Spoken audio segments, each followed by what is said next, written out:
administrasi basis data. Pernah nih teman-teman berpikir apa itu administrasi basis data? Apa tujuannya? Apa fungsinya?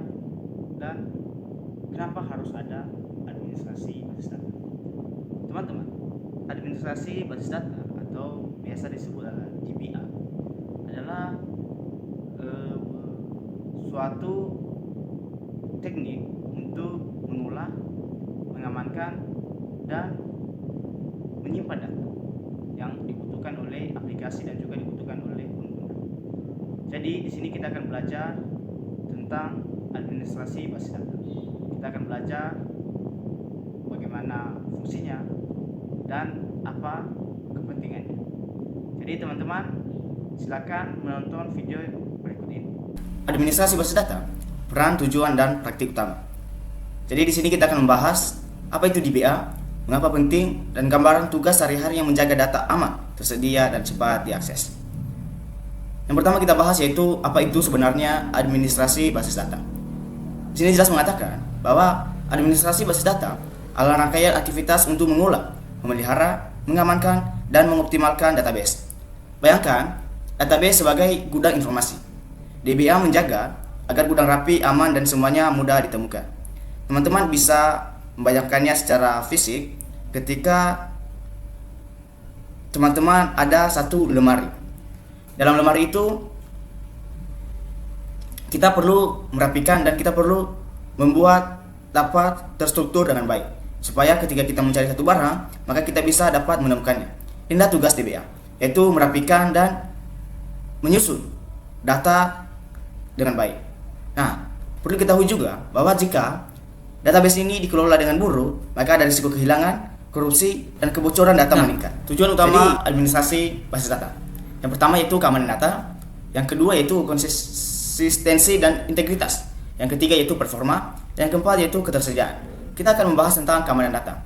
Dalam keamanan data, maka ada yang namanya membatasi akses. Nah, kita mengambil contoh dalam aplikasi atau dalam website akademi kampus. Dalam website sistem akademi kampus, maka kita perlu membatasi hak akses seperti hak akses dosen, hak akses mahasiswa, dan hak akses staf.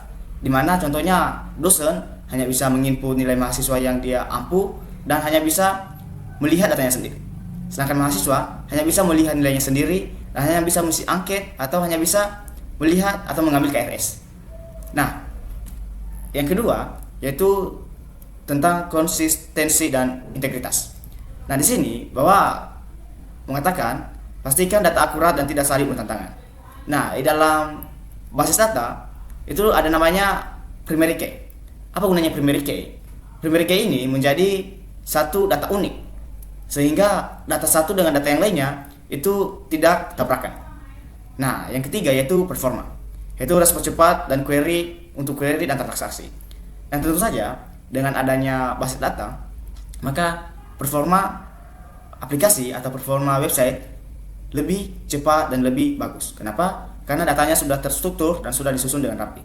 Yang keempat yaitu ketersediaan dan ketahanan, meminimalisasi downtime dan kehilangan data. Nah, ini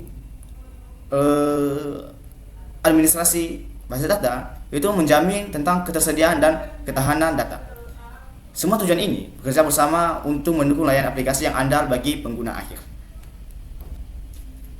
Peran dan tugas sehari-hari seorang DBA atau seorang database administrator. Yang pertama yaitu instalasi dan konfigurasi. Yang dimana ini memasang DBMS dengan query contohnya MySQL, Portal SQL, dan Oracle. Dan menyetel parameter agar sesuai kebutuhan beban kerja. Manajemen pengguna, yaitu mengatur authentication, role untuk akses yang tepat. Yang ketiga yaitu monitoring dan troubleshooting, yaitu memantau performa server, mendeteksi dan menindaklanjuti insiden. Yang keempat yaitu backup dan recovery. Nah, ini yang menarik, yaitu backup dan recovery, yaitu menjadwalkan backup rutin dan menyimpan prosedur recovery saat bencana. Sini katakan saat bencana. Jadi teman-teman, ketika aplikasi atau website diserang, maka data itu dapat pulih dengan cepat. Kenapa? Karena sudah di backup. Jadi data yang dimiliki oleh sistem itu tidak akan hilang Kenapa? Karena sudah ada backup lebih dahulu. Ini adalah salah satu keunggulan dari basis data ini. Yang kelima yaitu optimasi dan tuning, yaitu mengoptimalkan indeks, query, dan struktur data agar respon cepat dan bisa biaya sumber daya rendah.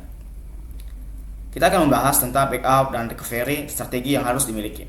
Yaitu backup adalah salinan untuk cadangan, recovery adalah proses pengembalian dari cadangan. Nah, selanjutnya keamanan database, yaitu langkah-langkah keamanan yang diterapkan oleh DBA, yaitu authentication, yaitu memastikan identitas pengguna. Kedua yaitu authorization, yaitu privilege role based access control. Yang ketiga yaitu enkripsi, yaitu mengenkripsi data saat transaksi dan saat disimpan. Yang keempat yaitu audit dan logging, yaitu simpan jejak aktivitas untuk investigasi insiden. Kelima yaitu patch management, yaitu menerapkan pembaruan keamanan DBMS dan operasi sistem secara rutin.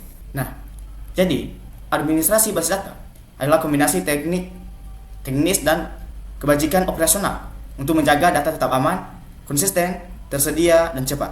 DBA adalah penjaga gudang data dari instalasi, keamanan, optimasi, hingga recovery.